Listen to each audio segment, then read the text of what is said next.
Imbitahan ko po kayo sa passage po na sisimulan natin today na bulayin in series dahil nakatapos na po tayo doon sa preceding na book before Hebrews, which is the book of Philemon. So, start po tayo in series sa book of Hebrews. Tayo po'y magsimula sa kabanatang 1, talatang 1 hanggang 14 for today. Pangunahan ko po ang pagbasa sa English kung naroon na po kayo. Ang segment title po ng ating passage ay Nagsalita ang Diyos sa pamamagitan ng Kanyang Anak. Talatang 1, Noong una, nagsalita ang Diyos sa ating mga ninuno sa iba't ibang panahon at sa iba't ibang paraan sa pamamagitan ng mga propeta. Ngunit sa mga huling araw na ito, siya'y nagsalita sa atin sa pamamagitan ng Kanyang Anak. Sa pamamagitan ng Anak ay nilikha ng Diyos ang sanlibutan at siya ang piniling tagapagmana ng lahat ng bagay. Nakikita sa Anak ang kaluwalhatian ng Diyos. Kung ano ang Diyos ay gayon din ng Anak. Siyang nag-iingat sa sansinukob sa pamamagitan ng Kanyang makapangyarihang salita. Pagkatapos niyang linisin tayo sa ating mga kasalanan, siya'y umupo sa kanan ng makapangyarihang Diyos doon sa langit. Ang Anak ay ginawang higit na dakila kaysa sa mga anghel, tulad ng pangalan na ibinigay sa Kanya ng Diyos ay higit na dakila. Sapagkat kailanmay hindi sinabi ng Diyos sa sino mang anghel, ikaw ang aking anak, mula ngayon ako na ang iyong ama. Ni hindi rin niya sinabi sa kanino mang anghel, ako'y magiging kanyang ama at siya'y magiging aking anak. At nang isusugo na ng Diyos ang kanyang panganay na anak sa sanlibutan ay sinabi niya, dapat siyang sambahin ng lahat ng mga anghel ng Diyos.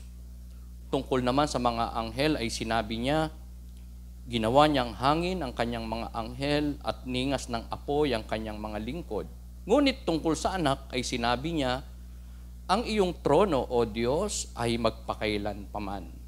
Ikaw ay maghaharing may katarungan. Katarungan ay iyong mahal. Sa masamay namumuhi, kaya naman ang iyong Diyos, tanging ikaw ang pinili.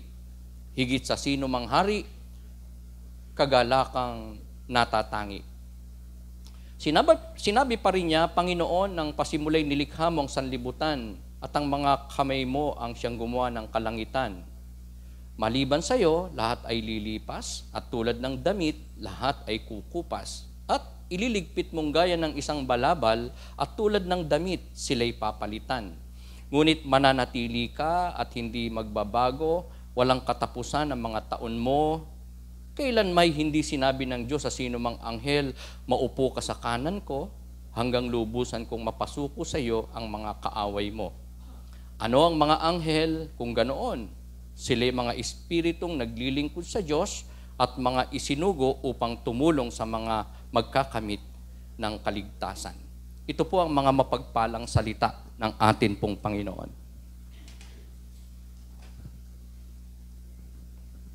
Ang aklat po ng Hebreo na bubulayin po natin today in series ay hindi po malinaw kung sino po ang writer o author. May nagsasabi po na si Luke, may nagsasabi na si Apollos, and most people ay nagsasabi na parang si Apostol Pablo. Pero wala pong katiyakan ang mga yon. Nanatili po na mayroong secrecy, parang lihim kung sino talaga ang nagsulat ng Hebrew. Pero ganun pa man, hindi man naging malinaw kung sino po yung ginamit ng Diyos para maisulat ang Book of Hebrews. Ang importante po ay ang nilalaman nito.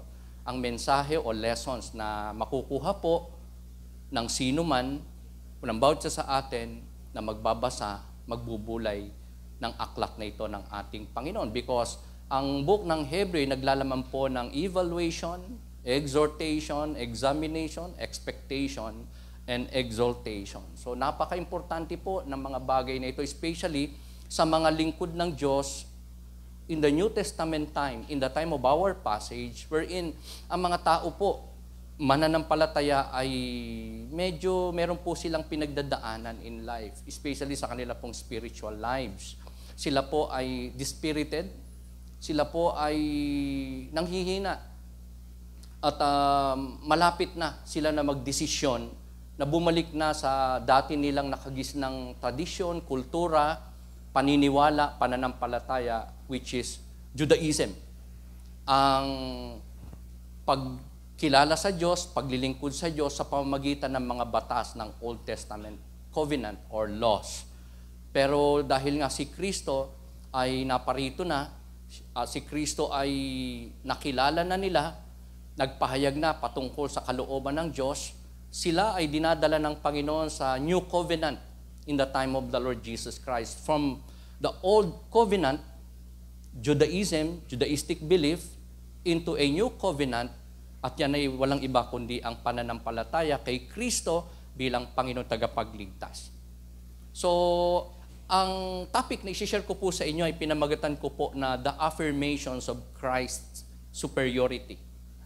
Ang mga pruweba, patotoo, patunay, mga dokumento, kasulatan na nagpapatunay sa superiority ni Kristo, sa kanyang pagiging makapangyarihan, sa kanyang pagiging pangunahin, sa kanyang pagiging Diyos, most of all. Ang una po, na affirmation na ginawa, napasulat sa book ng Hebrew about Christ's superiority ay walang iba kundi yung pong superiority ni Christ sa mga propeta. Jesus Christ's superiority over prophets. Bakit? Kasi ang sabi po sa ating passage, especially sa verse 1 to 3, in the past, God spoke to our forefathers through the prophets at many times and in various ways. So, sa pasimula pa lang, mga kapatid, ng panahon, Old Testament time, ng Biblia, ang Diyos po ay nagpakilala na, nagpahayag na ng kanyang sarili. Hindi lamang sa creation, nagpakilala ang Diyos na siya ay manlilikha at siya ay may plano ng pagliligtas at may gagawin sa buhay ng mga tao at yan sa pamamagitan ng mga propeta ng Diyos. Babae at lalaki na tinawag ng Diyos para maging speaker niya, representative niya, spokesperson niya. Such as in the Old Testament times, mga famous, greatest prophets ay napakarami. And to mention some, Abraham, David, Moses, Isaiah, and a lot more, ay marami po tayo. May mga babae pa nga na mga propeta na ginamit ng Diyos in the Old Testament time. At nung dumating ang Panginoong Jesucristo, ang Diyos ay nangusap, nagturo, nagpahayag ng kanyang plano, kalooban sa pamamagitan naman ni Jesus Christ. The God, man incarnated. Ang Diyos na nagkatawang tao, sent by the Father, sent from the Father. At ito po ay napaka-importante na mabulay po natin today dahil just like the song that we have sung a while ago, turn your eyes to Jesus. Napaka-importante po na maging sentro talaga ng atin pong buhay, pagtitipong kagaya nito, of all the important and significant na topics, maybe focus, emphasis, is no other than the Lord Jesus Christ. Can we say amen to that? Napaka-importante ng ating Panginoon. Ating Panginoon na inappoint ng Diyos, ng Ama, na maging tagapagmana ng lahat ng bagay. At siya yung instrumento ng Diyos para likhain ang lahat ng bagay sa mundong ito, ang universe, ang earth, everything that is in it, lahat may buhay man o wala, sa kalawakan, yun po ay nilikha ng atin pong Panginoon. Di ba? Sa John 1:3, sabi doon, through Him, through the Word, through Jesus Christ, all things were created. Walang nalikha na anumang bagay sa mundo nang hindi sa pamamagitan ni Kristo. So, nung unang panahon, ang mundo na nilikha ng Diyos ay kanyang ipinamahala sa kanyang unang tao na nilikha, Adam. Di po ba? Sabi ng Diyos kay Adam, pamahalaan mo ang mundo, isubdue mo ang lahat ng bansa, mundo, pamahalaan mo ang mga hayop, lahat ng may buhay, ang lahat ng bagay sa mundo ay ipinagkakatiwala ko sa iyo. Pamahalaan mo. God said to Adam. So, si Adam at that time ay truly nag-rule. Hindi lang sa paradise, kundi sa buong mundo. Can you imagine na nung sabihin ng Diyos na Adam, subdue the earth. Hindi lang po yung paradise, kundi ang buong mundo. Rule and reign all over the fish of the sea, all over the animals, even wild animals, sa parang. So lahat ng bagay sa mundo ay ipinamahala ng Diyos sa Kanya. So parang na-imagine ko lang na sa panahon na yon ay nagagawa ni Adam kung anong gusto niya. Kasi binigay sa kanyang dominion, ang kapangyarihan, ang kakayanan, ang karunungan. Hindi lang niya napangalanan ng lahat ng hayop, kundi napapasunod niya lahat ng hayop. Halimbawa, kung gusto niya mag-travel sa paradise, ikutin ang buong paradise o magpalipat-lipat ng lugar, pwede siyang tumawag ng isang masasakyan niya na hayop at susunod. So during that time, we could see that everything is perfect in the paradise, in the whole world, in the time of Adam, before they fall to sin. Kapag gusto niya na, I believe, walang anumang kabulukan noon, walang natuto yung dahon siguro, walang nabubulok na prutas, wala pong kanal, wala po sigurong bagyo. Everything is okay during that time. Perfectly being made by God at ipinamahala kay Adam. Siguro kung gusto niya noon na magkaroon ng ulan, hindi lang sa paradise, kundi sa buong mundo o sa iba't ibang panig, uulan. Ganun po siya makapangyarihan. I believe so. Because God gave him the dominion, the authority, the control, the power to rule and reign all over the earth and the universe. Kaya lang, nagbago yon nung si Adam ay mahulog sa pagkakasala, nung sila'y sumuway sa kalooban ng Diyos. Kaya ang nangyari, napunta kay Satan ang dominion mula nun. Napunta, nasa control at kapangyarihan ni Satan ang buong sanlibutan. Kaya nga, in the New Testament time, di ba tinukso ni Satan si Jesus Christ? Ang sabi ni Satan kay Jesus Christ, magpatira pa ka lang sa akin. Lahat ng yan na nakikita mo sa buong sanlibutan, lahat ng kayamanan, kagandahan, katanyagan, kapangyarihan, kaluwalhatian, ibibigay ko sa iyo. Because dahil nga naagaw ni Satan kay Adam ang rulership, ang control. Pero nung suguin ng Diyos si Kristo, nung magkatawang taong Panginoon, at lalo na nung mamatay si Kristo sa krus, nabawi ng Panginoong Kristo ang dominion. Kaya nga, si Adam ang Old Testament na ruler o king. Pero in the New Testament, ang Panginoon ng New Testament Adam. Na na perfectly and completely nagro-rule at nagmamay-ari na at in control na sa lahat ng bagay. Kaya nga, isang magandang balita po sa sino man pong mananampalataya ni Kristo ang makitang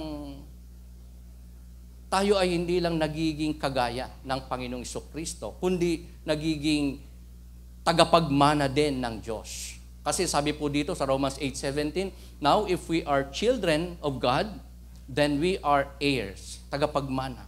Heirs of God, tagapagmana ng Diyos, co-heirs with Christ. So, ang ganda-ganda ng kalagayan ng isang kay Kristo nananampalataya bilang tagapagligtas, anak ng Diyos, believer, born again, ipinanganak na muli sa Espiritu. Siya ay meron pong napakagandang position at kalalagayan before God, tagapagmanang kasama ng ating Panginoon. Sabihin mo sa katabi mo, tagapagmana ka. O diba, big time ka. Sa totoo lang. Although wala tayo na maraming bagay in life, diba? Maraming kulang sa ating buhay, materially, financially, karunungan, katanyagan, success in life.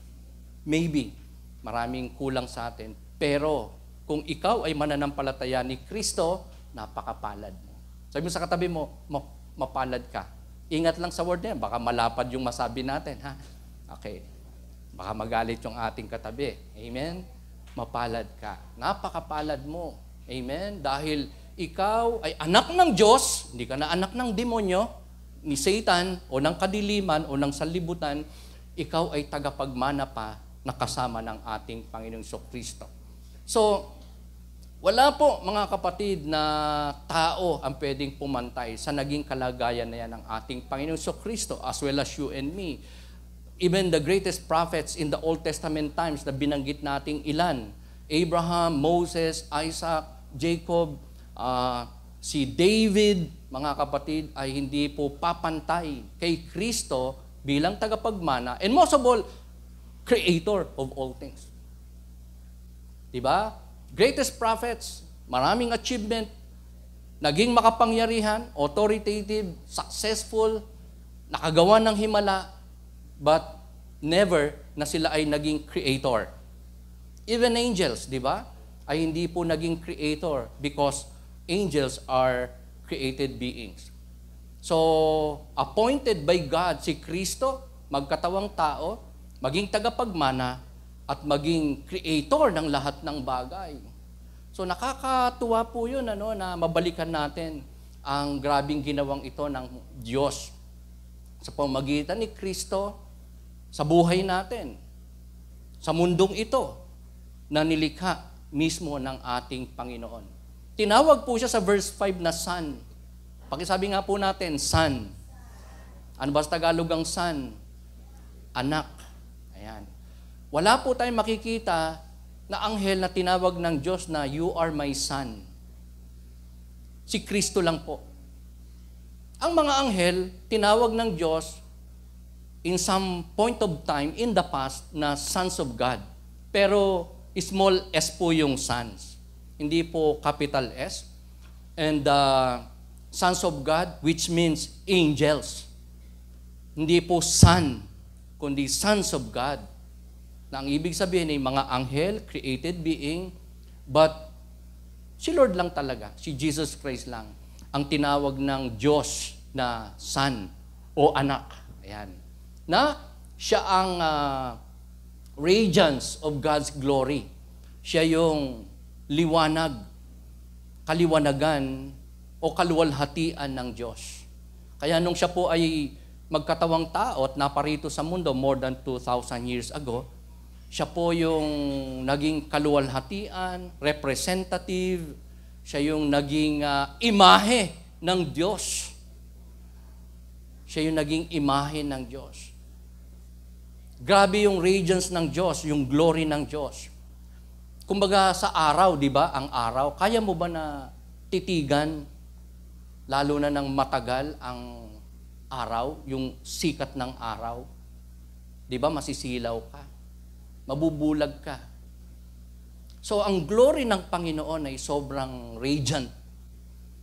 Ang kaluwalhatian at kaningningan ng Diyos ay sobrang maluwalhati. At yan ay nakita ng tao, nahayag sa tao dahil kay Kristo na naging imahe, radiance, and representation ng katangian, attributes, characteristics ng Diyos. Kaya nga, nung si Thomas ay nagsabi kay Kristo sa Panginoon na, ituro mo sa amin ng Ama. Because palagi po na sinasabi ni Jesus na ako ay nagmula sa Ama, ako'y naparito para sundin ang kalooban ng Ama. So, the disciples, especially si Thomas, even Stephen, in one point, ay nagsabing, ituro mo sa amin ng Ama, ipakilala mo sa amin ng Ama. They said to the Lord Jesus Christ. But the Lord answered them in John 14, 8-9. Kinapsulize ko lang po yung 8-9, dalawang verse. Ang sabi ng Panginoon, Jesus sa kanila, anyone who has seen me has seen the Father. Sino man ang makakita sa akin, kung nakita nyo na ako, nakita nyo na rin ang Ama. Kung nakilala nyo ako, Jesus said, kilala nyo na rin ang Ama. Bakit? Because Jesus ay radiance and representative ng glory ng Panginoon. So si Jesus Christ, yung pinag-uusapan natin ngayon in our passage na sustainer and creator of all things.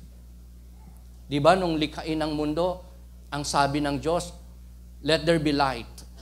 And there was light. So, sa pamamagitan ng salita ng Diyos, sinalita lang ng Diyos, lumitaw ang lahat ng bagay. Ang kalawakan, ang mundo, ang karagatan, ang hayop, ang ibon, ang halaman, ang parang, ang mga galaxies, universe, ang outer space, ang lahat ng mga nakikita at hindi nakikita ay nilikha ng Diyos sa pamamagitan ng kanyang salita. If I may remember, ang sabi po ng John 1:1, in the beginning was the Word, and the Word was with God, and the Word was God. At sa verse 3, sinabi doon na sa pamamagitan ng salita, by the Word, nalikha ang lahat ng bagay. So that Word is Jesus Christ, because sa verse 14 ng John chapter 1, ay sinabi doon, and the Word became flesh. So ang pinag-uusapan natin, mga kapatid, in our passage is the same. God, na nagkatawang tao, creator of all things, owner of everything, and sustainer of all things. Napaka makapangyarihan na lumikha ng lahat ng bagay. Alam niyo po, na-imagine, medyo talagang nakakayanig talaga yung salita na to na sustainer. Yung creator lang na title ng Panginoong Jesus ay nakakayanig na talaga. Biruin mo, sinalita lang niya, lumitaw ang lahat ng bagay. Sinong tao, angel, ang pwedeng gumawa nun? Just by the word, nag-exist ang lahat, lumitaw ang lahat ng bagay. And yung mag-sustain ng lahat ng kanyang nilikha ay something din na parang napakahirap talagang unawain. Kung hindi mo kilala ang Diyos na powerful, at sa Kanya'y walang imposible, mahirap talagang unawain. Amen? Biruin niyo po, yung mundo, di ba, umiikot sa araw with precise direction, speed. Sabi nga ng mga scientists, pagka lumihis lang ng konti ang mundo, kahit ng gahibla lang ng buhok, lumayo sa araw, magyayelo. Lumayo lang sa orbit, sa linyada ng mundo, ang araw ng konti, palapit sa araw, matutusta naman. So, there is balance, there is perfection, and most of all, how God sustained that. Ang daming sinusustain ng Diyos. Mabuti masama na nangyayari, pagpatak ng ulan, saan pupunta ang tubig, sa pag-agos nito, ang kidlat, kung saan tatama, kailan ito lilitaw. Name it, everything. Kung kailan sisibo lang binhi, kailan mamumunga, kailan mamamatay ang halaman, ang tao, ang hayop, kailan ipapanganak ang tao. Everything is in the sovereign control and power of God. And He sustains all things. Sabi ng Scripture, ang maya, ang ibon nga ay pinapakain ng Diyos. That is sustenance. Sabi ng Bible, ikaw pa kaya? Hindi susuplayan ng Diyos. Kung ang ibon, ang hayop, ang halaman, ang bawat bagay, ang may buhay, sinusuplayan ng Diyos, ikaw pa kaya? God said. Ikaw pa kaya na mananampalataya? Ikaw pa kaya na anak ng Diyos? Are you with me? So how God sustains all things, nakaka-amaze. Di ba kilala nating lahat si Superman? Kita niya ang lahat. Kaya niyang gawin ang maraming bagay, sobrang powerful niya. Ang bilis niya. Pero wala eh. Mahirap ikumpara si Superman sa ating Panginoon. Because in His sovereign power ng ating Panginoon Kristo, not just in creating, but in sustaining all things, grabe po yun. Including your life, being sustained by the Lord Jesus Christ. Because He is the sustainer of all things. Kung nakabangon tayo kanina, gumaling, walang sakit ngayon, nagkaroon tayong pamasahe, nandito tayo, may nagawa tayong mabuti, tayo nagtatagumpay, tayo masaya, malakas. Even if may pagsubok ka ngayon, may nararamdaman ka, meron kang kabagabagan, everything is in the sovereign will and power of God. Kaya, today mga kapatid, it's so important na maalala natin na si Kristo, sustainer, creator, and most of all, siya yung naglilinis ng karumihan, kasalanan ng tao. Di ba? More than 2,000 years ago, siya ay nagkatongtang, inalay niya kanyang buhay sa krus. Nagtigi siya doon ng kanyang banal na dugo, ng kanyang banal na katawan, para ano? Maging kabayaran ng kasalanan ng tao para sa sino mang sa kanya mananampalataya. At sa ganung paraan, ng tao ay napupurify. In the Old Testament times, sa pamamagitan ng paghahandog ng hayop, paghahain, sunod sa mga batas, a lot more. Pero wala pong finality yung sacrifices na yon. Wala pong completion ang salvation sa pamamagitan ng mga batas at sakripisyo. Pero, nung ialay ni Kristo ang kanyang sarili, buhay, katawan at dugo sa krus, di ba sabi ng Panginoon, it is finished. Tapos na. Sa Old Testament tabernacle or templo, ang mga high priest po ay walang upuan sa loob. Pero, nung si Kristo po ay mabayubay sa krus, sabi niya, it is finished. At ngayon, nandun po siya sa trono ng Diyos, nakaluklok, nakaupo sa trono ng Diyos. Bakit? Kasi naganap na, natapos na, final na, kumpleto na ang pagliligtas ng Diyos sa tao, unlike in the Old Testament times. So, napakaganda po na malaman natin na may affirmation, may pruweba, may ebidensya, may patunay. Ano po? Ang superiority ng Panginoong Jesucristo over prophets and also over angels. Alam niyo po kasi, marami nagsasabi na si Kristo tao lang, o kaya maliit lang na Diyos, o kaya propeta lang, o kaya ay guro lang, o isang dakilang dakilang tao lang. Ayan po. Even if maraming tao nagsasabing si Kristo ay Diyos, si Kristo ay Panginoon, tagapagligtas, and name it. Ang gagandang sinasabi ng tao.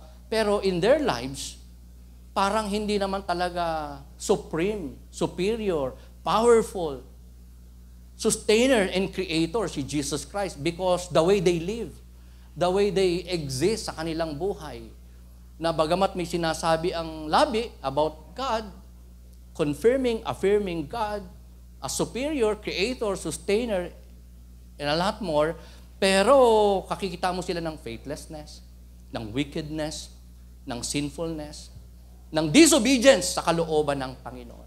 So the second affirmation of Christ's superiority ay over angels. Ayan. Bakit? Kasi sa verse 4, ito po nakasulat, so he became as much superior to the angels as the name he has inherited is superior to theirs. So, dyan po ay sinasabi sa verse 4 na si Kristo po ay mas mataas, mas superior, mas higit, na sobra at hindi hamak. Kanino? Sa mga angels, sa mga anghel, mga espiritu po, created beings, na higit kaysa sa tao ang mga ito, mga angels, because they have power. They are messengers of God, servants of God. They are with God. They are created beings of God. So, higit ang Panginoong Jesus kaysa sa mga anghel. In fact, sa pangalan pa lang ng Panginoong Jesucristo, hindi na pwedeng ipantay ang anghel. Because ang pangalan ng Panginoong Jesus ay napakamakapangyarihan. Nagliligtas. Banal, glorious, divine, amazing. Ang pangalan pa lang ng Panginoon ay nanginginig na ang tao. Ang demonyo, ang mga ancient saints in the Old Testament times, pagka naririnig nila ang pangalan ng Diyos, sila ay talagang nagpapatira pa, bumabagsak, nanghihina, hindi makatingin, hindi makakilos, hindi makahuma. At kung isusulat nilang pangalan ng Diyos, nagpapalit sila ng damit. Yung mga eskriba, mga nagsusulat ng scripture, ng Bible in the Old Testament times, pag sinali nila sa isang bagong lalagyan o panulatan ang salita ng Diyos, pag dinadaanan nila yung mga pangalan ni Lord, sila po ay nagpapalit ng pluma o ng pen, nagpapalit ng lahat, pinapalitan. Pati damit nila, naliligo muna sila, isusulat lang yung pangalan. Para they see to it na sila ay malinis, kalugod-lugod, kagamit-gamit sa Panginoon. Kahit isusulat lang yung pangalan ng Diyos na Jehovah o Yahweh o El Elyon o Jesus. Ayan. At grabe ang paggalang yan. Luluhod pa sila. Kaya nga yung floor ng mga eskriba, yung mga writer, Bible writers ng Panginoon, may ukang ganon. May mga uka po yung floor. Because they kneel down every time that they encountered the name of the Lord. As well as when they pray to God and commune to God and seek guidance. Kaya sa floor nila may uka. Sino po sa atin, sa yung prayer room, yung lumuluhod ka ba sa Diyos? Pag ikaw nagpe-pray, tapos yung niluluhan mo palagi, medyo ano na ba? Nakabakat na ba doon yung tuhod mo? O kaya kung sa bed ka nagpe-pray, tapos paluhod, medyo gumano na ba yung bed mo? May marka na ba? Ayan, ganun po. Kagalang-galang ang Diyos, ang pangalan ng Diyos, ang salita ng Diyos, sa buhay ng maraming tao, mga propeta. At hindi maikukumpara ang kanyang kalalagayan ni Kristo, ang kanyang pangalan sa mga anghel. Hindi po maaring ipantay. Ang mga anghel ay blessed because they are created to serve God. Doon sa paradise, sa langit, sa kaharian ng Diyos. At sila po ay may powers from God. At hindi lang sila naglilingkod sa Diyos. Catch this, naglilingkod din sila sa tao. Nung narito si Lord sa lupa, naglingkod ang mga anghel sa Kanya. Naglingkod ang mga anghel sa mga propeta ng Diyos. Naglilingkod din ang mga anghel ng Diyos sa mga mananampalataya. Tingnan mo yung katabi mo. Wala namang katabing anghel. Pero may anghel de la guardia na hindi natin nakikita ang bawat mananampalataya. May nagsabi na isang galing sa pananampalataya kay Satanas na nagkaroon ng grabing powers pero na-convert into Christianity. Ipinatotoo niya na nung siya ay nasa dominion pa, power and service kay Satan, nasa church siya ni Satan, nasa gawain siya ni Satan. Ang mga Kristiyano daw na totoo ay merong brim of fire. If not angel na katabi, ay merong palatandaan na sila ay anak ng Diyos. May isang pangyayari na totoo to na pangyayari na may isang Kristiyano pumunta sa bahay ng isang kapatiran. Malayo pa lang siya, napansin niya may napakalaking lalaki na nakatayo sa tarangkahan ng kapatiran. Paglapit niya, iba ang kasuotan, iba talaga, ang laki. At ang kanyang patotoo, anghel, nakabantay. Ang sabi ng mga satanic people, mga kay Satanas na tao, ang mga tunay naman ng palataya daw ay may bantay na anghel. Kaya may tinatawag, pinaniwan tayo, anghel de la guardia. O kaya ay somewhat, ang mga totoong Kristiyano daw ay napapaikutan ng brim of fire. Parang sa kalipunan ng mga maraming tao, anywhere, outside, kung may demonyo o nandyan si Satanas, kilala niya, nakikita niya kung sino ang sa Diyos o hindi. If not may kasamang anghel, may nagbabantay na anghel, ay merong brim of fire na hindi nila kayang galawin, agawin sa Panginoon nang walang kapahintulutan ng Diyos. Merong glory. Ayan. Kaya kung ikaw ay tunay na manampalataya, napakapalad mo sapagkat ang anghel na lingkod ng Diyos ay naglilingkod din sa tao, sa'yo. Maglilingkod at naglilingkod din sa'yo. Mga kapatid, ang ating Panginoon ay Diyos na tinawag ng Ama na anak, firstborn, panganay. Siya ang panganay na ano? Panganay na hindi parang sa tao na anak, ha? Kasi ang title na firstborn ay tumutukoy sa rank and honor. Alam nyo, si Haring Solomon ay hindi po siya panganay. Pero bakit siya naging hari ng Israel? Kasi nga, siya ay napili ng Diyos. Diba? Si Haring Solomon ay anak sa labas, sa pagkakasala kay Bathsheba ni David. Pang-walo yata, pang-siyam na anak. Diba? Dapat panganay ang magmamana. Panganay ang merong mataas na posisyon, karangalan, karapatan, pribilehiyo sa mga mana, sa posisyon, sa kapangyarihan, sa trono, most of all. Pero firstborn means rank and honor. At yan ang isa sa mga title ng ating Panginoong Jesucristo. Siya ang panganay. Because of rank and honor and power na meron po siya. Ang pangatlo, the last but not the least, na affirmation ng superiority ni Jesus Christ. Una po nating binulay over prophets, over angels. Dito naman po, hindi po siya superior kung kanino man o saan man, kundi kapantay. Kasing powerful, kasing makapangyarihan, kasing kamuka ng attributes, characteristics, power, and everything, nino ng Diyos Ama. So Jesus Christ's superiority as the Father o likened to the Father ay ina-affirm po ng scriptures, ng maraming eyewitnesses, ng revelations of God, ng Holy Spirit to the Father. Bakit? Kasi po, sinabi po sa verse 5 ng ating passage, "You are my son," God said, the Father said. "Today, I have become your Father," God said, the Father said. So dito, makikita natin na meron silang hindi lamang relationship o pagkakaisa, kundi pagiging pareho. Di ba? Ang mag-ama o mag-ina, may pagkakapareho yan. Pareho may laman, may dugo, pareho pa nga ng genes, no? Pareho pa nga ng ugali minsan, di ba? Nagkakapareho. More so sa Ama at kay Kristo. Dito ay makikita natin ang dalawang persona ng Diyos. Ang anak at ang Ama. Kaya nga po, hindi tayo naniniwala na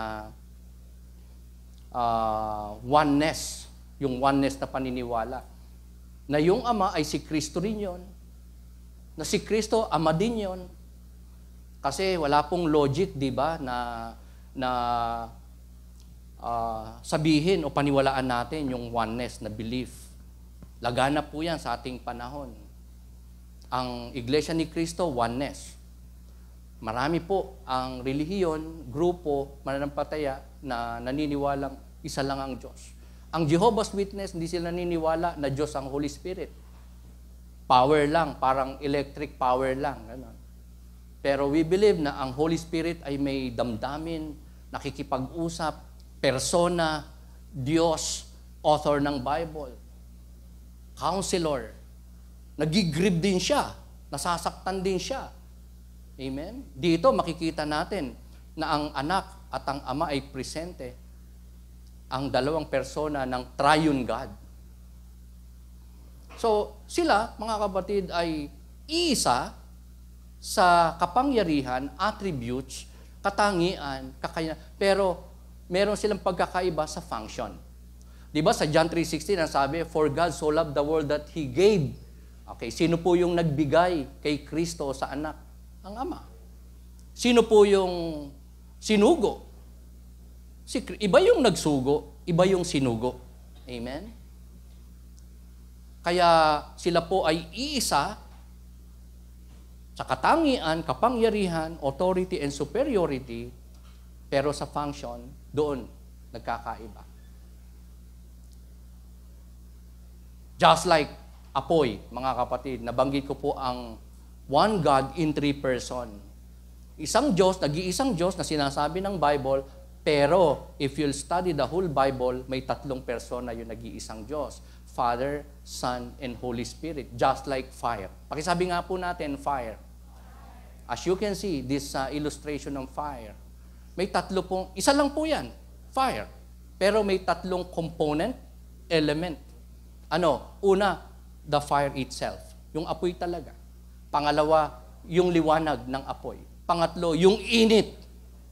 Isa lang siya, pero tatlo po ang elemento, component, bahagi ng isang apoy. That is our God. One God in three person. Isang Diyos lang talaga. Pantay-pantay sila, magkakamuka, walang ungusan, pero may tatlong separate, distinct person to one another. Ama, Anak, at Espiritu Santo. Kaya nga in our prayer, be specific kung sino yung ating dinadalanginan. When we say yung napako sa krus, that is Jesus Christ, not the Father, and not the Holy Spirit. Amen? Ayan. When we say, oh Diyos, kami lumalapit sa iyo, nananalangin na i-reveal niyo po sa amin ang katotohanan ng iyong salita. Ayan. So, that would be the Holy Spirit, sapagkat siya ang revealer of all mysteries and truth and understanding. The great counselor, the author of the Bible, the Holy Spirit po yun.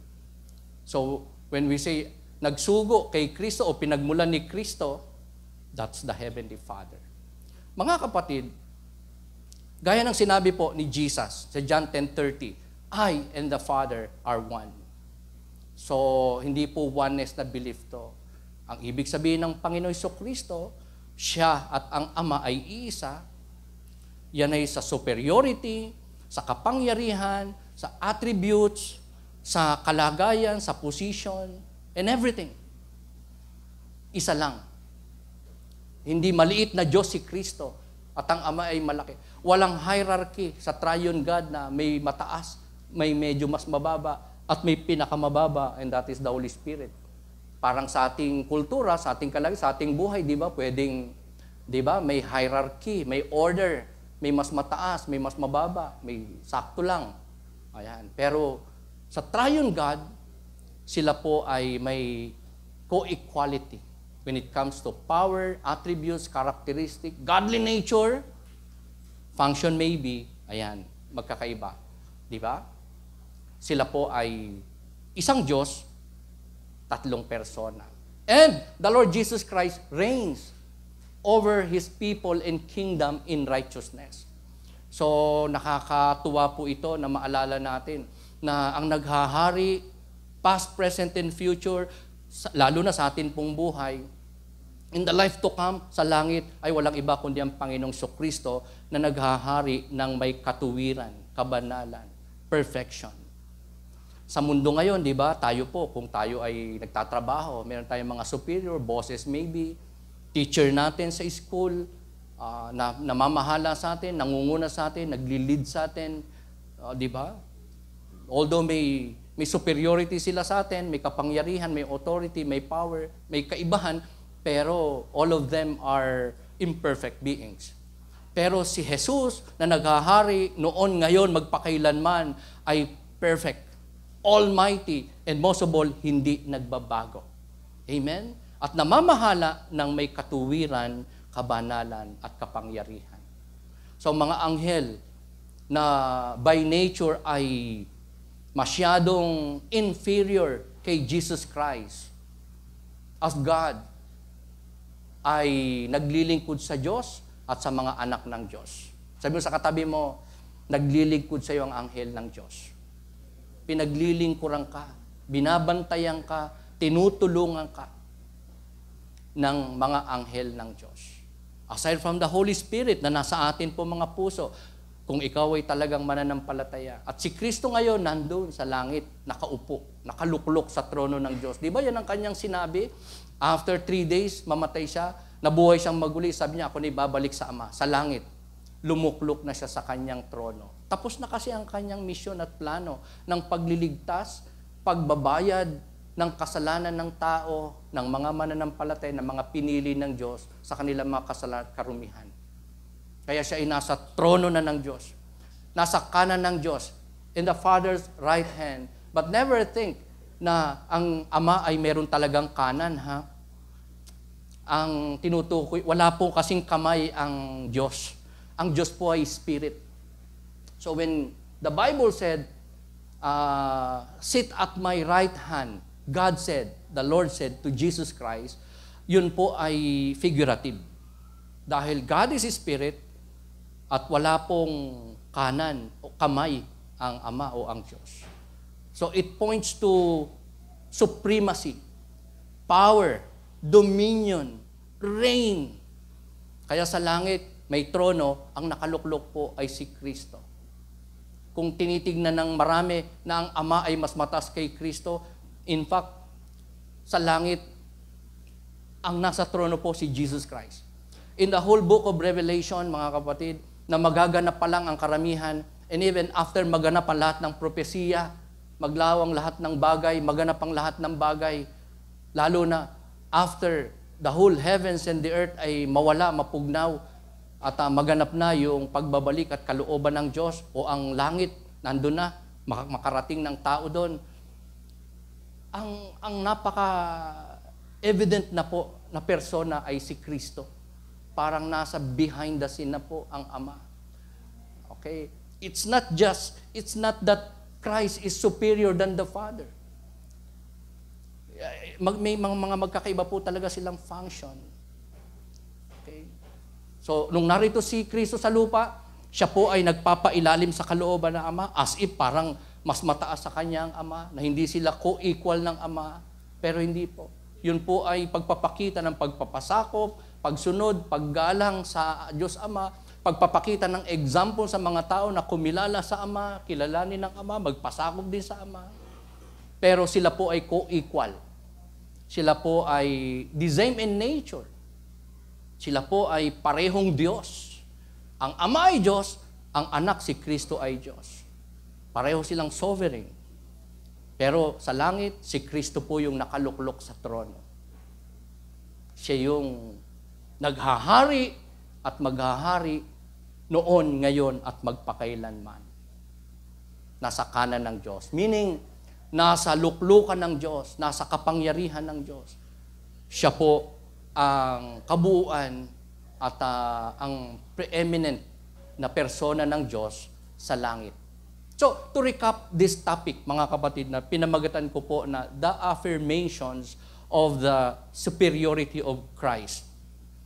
Nakita po natin, in our passage, marami pong quotations na na-cite ang scriptures, ang ating passage about the superiority of Jesus Christ to prophets, greatest prophets, to angels, created beings of God, may power yan, lingkod ng Diyos yan, at lingkod din ng tao. Pero ang isa pang nakita natin ay ang superiority ni Kristo na kagaya ng superiority ng Diyos Ama. Pero ang insight na gusto ko pong iwan about isa po sa atin today ay ito po. While all created things change, wear out, and perish, Jesus, who laid the foundations of all that exists, will ever be the same yesterday and today and forever. Nabanggit ko po kanina, time will come as prophesied, lahat ng bagay lilipas, mawawala, mapupugnaw, mabubulok, maglalaho. As you can see, nagde-deteriorate ang mundo. Hindi lang ang tao tumatanda. Sabi mo sa katabi mo, tumatanda ka na. Diba? Dati, sobrang kinis tayo. Ngayon, may mga pilegis na. Dati, itim na itim ang buhok. Ngayon, may mga puti na. Dati, ang liit mo pa lang. Ngayon, maliit ka pa rin. Pero ang edad mo, iba na. Diba? Ang laki mo na ngayon. Taba mo na ngayon. Ang dami na, wala na. Hindi natin kasama. So later, ikaw, ako, mawawala. Mamatay. Sabi mo sa katabi mo, mamamatay ka rin. Kagaya ko. Ayan. Dagdagan nyo naman ang kagaya ko para hindi siya nag-iisa. Amen? Ayan. Para medyo lumakas ang loob. Na hindi lang pala siya, hindi lang pala ikaw. Amen? All created things will change. Hindi lang petsa. ang magbabago, even tao magbabago, ekonomiya magbabago, takbo ng mundo, ng nature, ng kalikasan. Kaya nga may climate change, nagbabago. Pamumuno magbabago, kalagayan ng tao magbabago. Everything will change. Everything will wear out. Everything will perish. Mawawala lahat.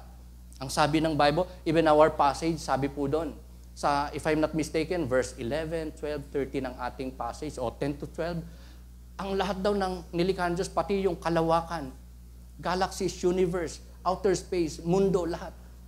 Para daw magiging damit lang na tiniklop at tinapon.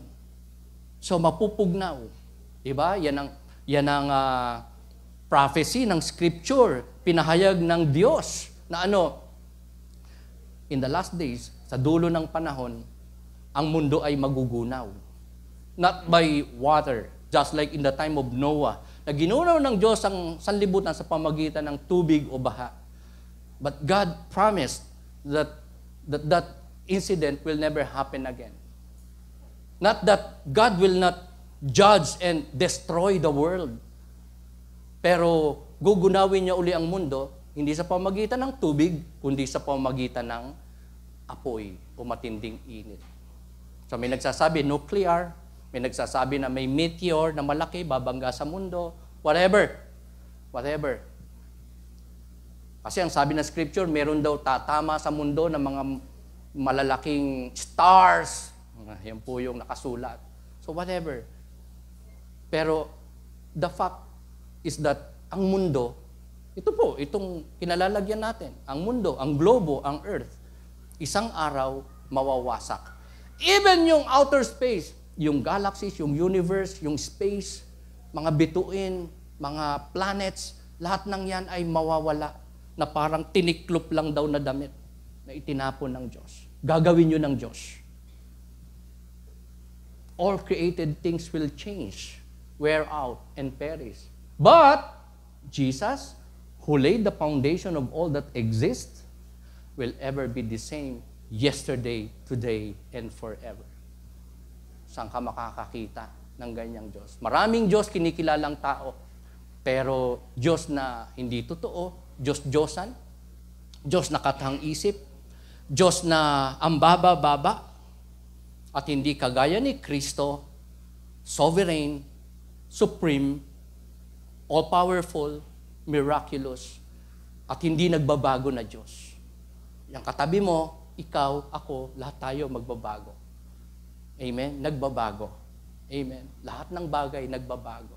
Isa lang ang hindi nagbabago, ang Panginoong Hesukristo. Siya'y mananatili magpakailan-kailan pa man. Isa pa sa hindi mawawala at mananatili magpakailan-kailan pa man ay ang salita ng Diyos. Heaven and earth will pass away, but my words will remain forever. God said about His word. Ang word ay walang iba kundi yung salita ng Panginoon, nakasulat. And most of all, word na ang tinutukoy is no less than Jesus Christ. John 1:1. In the beginning was the Word, and the Word was with God, and the Word, Jesus Christ, was God. So, I propose only one thing, mga kapatid, as I close on this topic. The affirmations of the superiority of Christ. Commit your life to Jesus, whom God exalted to a position of power and privilege where He rules over everything. Ito po ang maganda na gawin natin. I-commit natin ang ating sarili, buhay sa ating Panginoong Kristo. Ilagak natin ang ating pananampalataya kay Kristo bilang Panginoon at tagapagligtas ng ating kaluluwa. Na siya lang yung pwedeng magbayad ng ating mga kasalanan. Siya lang pwedeng maging sakripisyo, handog, para maging katanggap-tanggap sa Diyos, yung kanyang dugo at katawan sa krus. Wala nang iba. Hindi ang ating kabutihan, religion, hindi ang ating victories in life, hindi ang kung gaano karami yung ating kayang itulong, i-offer sa Panginoon, ihulog sa offering box, o gawing mga mabubuting bagay in life, kundi ang pananampalataya kay Kristo bilang Panginoon tagapagligtas. Siya na nabayubay doon sa krus ng Kalbar. Siya na itinanghal ng Diyos. Itinaas ng Diyos. Inilagay ng Diyos sa posisyon at merong power and privilege to rule in everything that exists, including your life. Saan ka pa? Sana huwag kang mag-vie out sa kung ano at meron na ino-offer ang sanlibutan at naiisip natin. No other than the Lord Jesus Christ. Kasi siya ang may-ari, may likha, nagsusustain, in control sa lahat ng bagay. Maging sa iyong buhay, sa ating buhay. Kaya it's so important that we commit to Him our life. When we say life, hindi lamang yung buhay natin o yung hininga. That is why we exist as a living being. When we say life, everything. Your life, your talent, your job, your business, commit mo kay Lord. Your time, commit mo sa Panginoon. Everything, yung desire mo na hindi ay sa kalooban ng Diyos, you surrender and yield to the will of God in your life.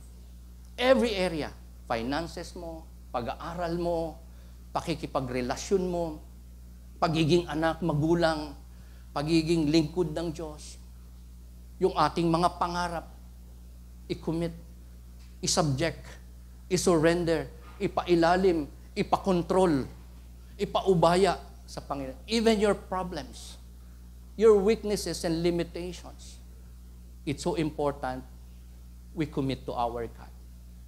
To our Lord, our Savior, na sino po?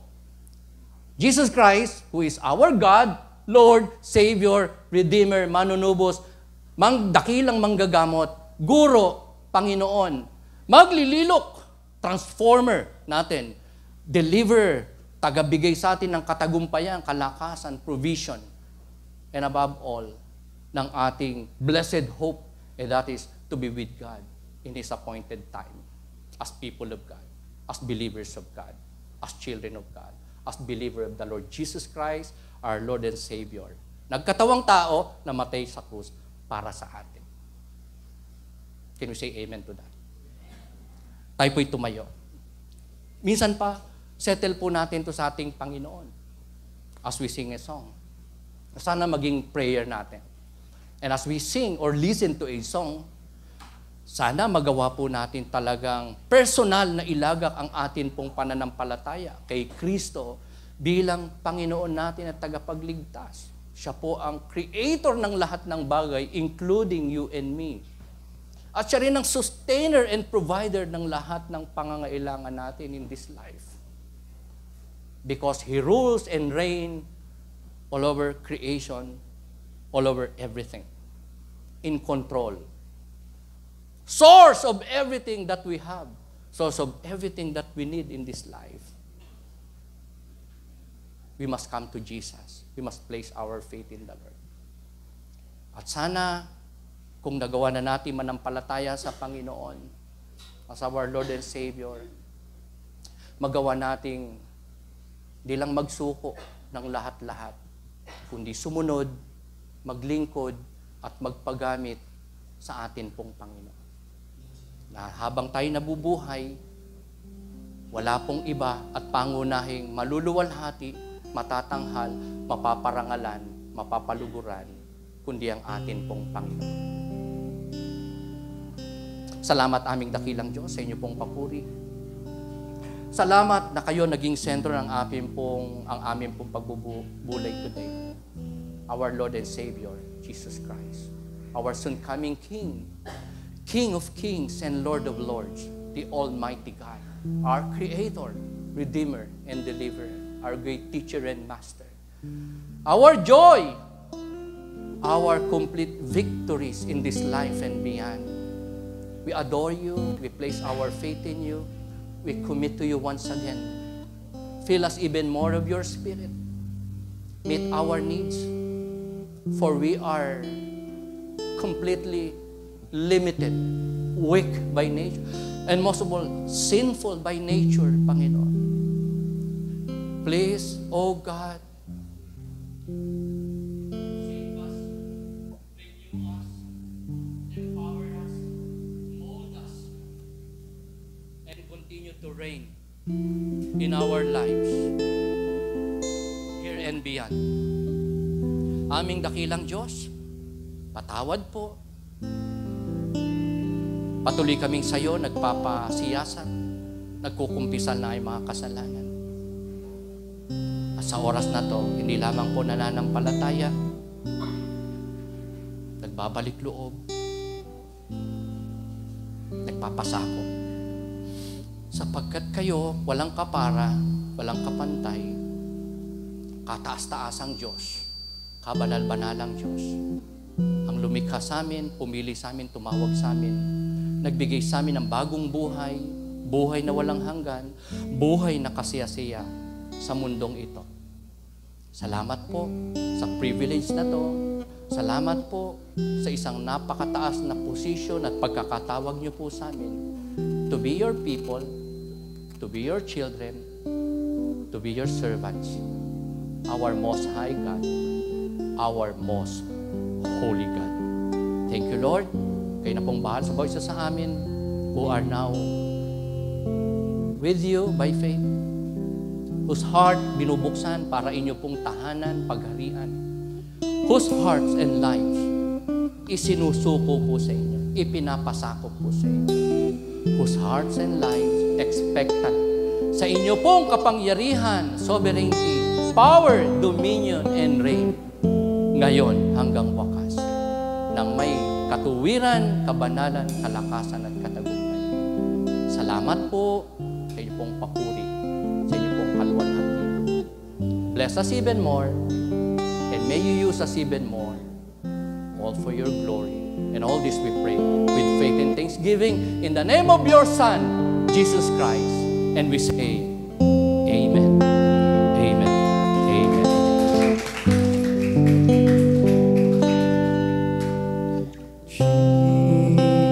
Jesus, God's righteousness revealed.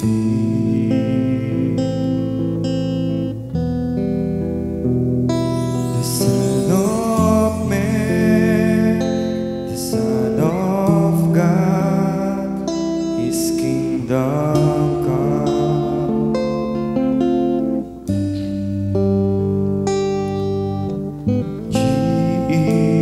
Jesus, redemption sacrifice,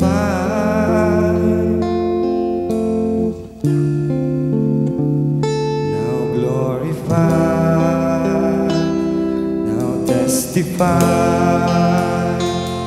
His kingdom come,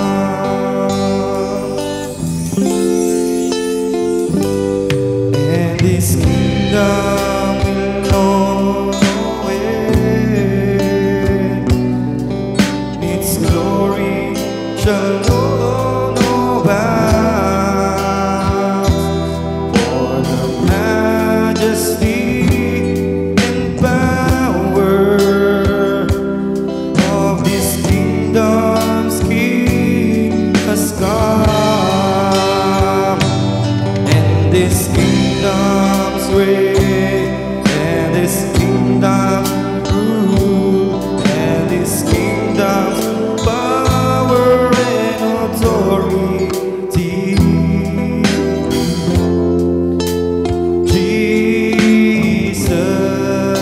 Jesus, God's righteousness revealed.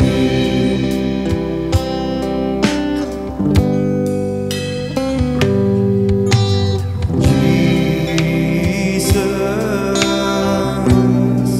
the expression of God's love,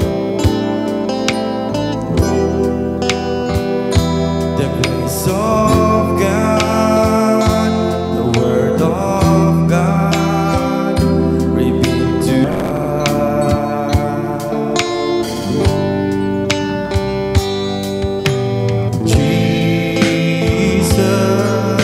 Jesus, holiness display,